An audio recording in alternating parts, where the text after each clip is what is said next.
Dok, untuk orang yang aktif secara seksual, kemudian berganti pasangan, berapa kali kita perlu tes HIV, dok? Begini, di awal ketika masuk itu tidak ada gejala. Dia seperti penyakit flu biasa juga enggak. Kadang-kadang sama sekali tidak gejala apa-apa, sangat tergantung pada daya tahan tubuhnya.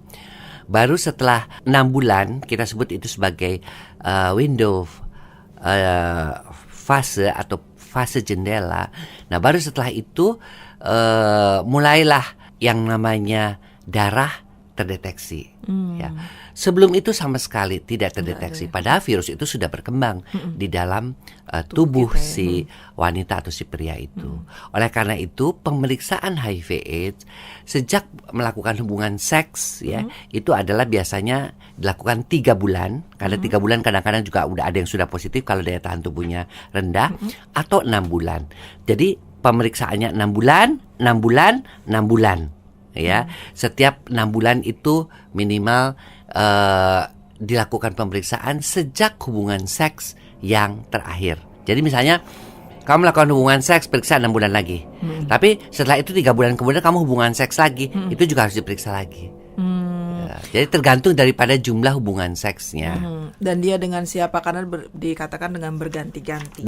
Apalagi itu dengan berganti-ganti pasangan. Setiap pasangan yang baru ya harus melakukan check up lagi. Setiap pasangan yang baru, tapi itu jaraknya 3 sampai 6 bulan ya. Dan kalau dikonfirm itu positif, biasanya juga kita akan langsung konsult ya dengan pemeriksaan yang lebih canggih lagi, yang biasanya hanya tes yang biasa saja, stick test biasanya ya. Kemudian kita akan periksa yang canggih untuk mereka-mereka yang positif. Karena bagaimanapun juga yang namanya HIV/AIDS 6 bulan pertama sama sekali tidak memberikan gejala baik pada tubuh maupun pada darah. Begitu ketahuannya setelah lewat dari 6 bulan atau ya, setelah 6 bulan baru tuh mulai, itu pun biasanya sampai 10 tahun nggak ada, tapi di darah sudah ada. Jadi pemeriksaan darah itulah yang menentukan seseorang itu terkena HIV/AIDS. Dan biasanya kalau sudah kena, meskipun si orang tersebut sehat-sehat saja, tetap diberikan pengobatan antivirus.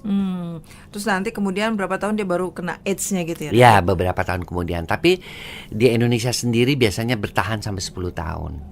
5 sampai 10 tahun yang kita tahu kalau mereka meminum obat rutin. Apakah bisa sembuh? Sama sekali tidak bisa sembuh. Ya, karena virus HIV/AIDS itu tetap ada di dalam tubuh. Ya, selama obatnya diminum, dia akan rendah ya kadar CD4-nya. Tetapi kalau dia tidak minum obatnya, CD4-nya naik, menunjukkan bahwa kondisi si pasiennya itu kondisinya juga menurun, kalau tidak menurun. Ya, CD4 yang rendah itu menunjukkan dia limfositnya itu rendah, berarti virus HIV-nya lebih banyak, berarti dia menurun.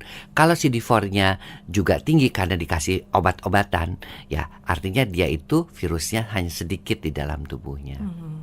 Jadi sahabat Sonora, begitu mengerikannya ya kalau udah bicara soal penyakit kelamin. Dok, apakah selain kondom perlu ada suntikan khususnya yang diberikan rutin untuk mencegah penyakit pada kelamin itu, dok?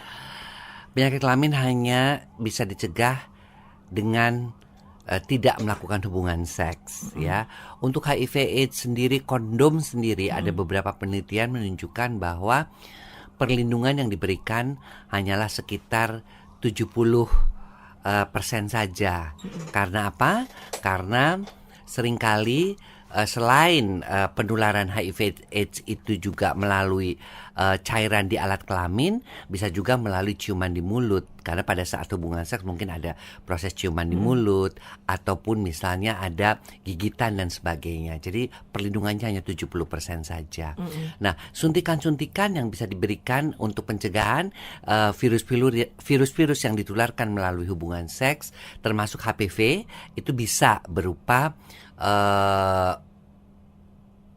HPV 16-18 untuk kanker serviks. Nah, itu bisa ya, karena HPV 16 dan 18 pun kita sudah masukkan juga sebagai sexual transmitted diseases, artinya penyakit yang ditularkan melalui hubungan seksual.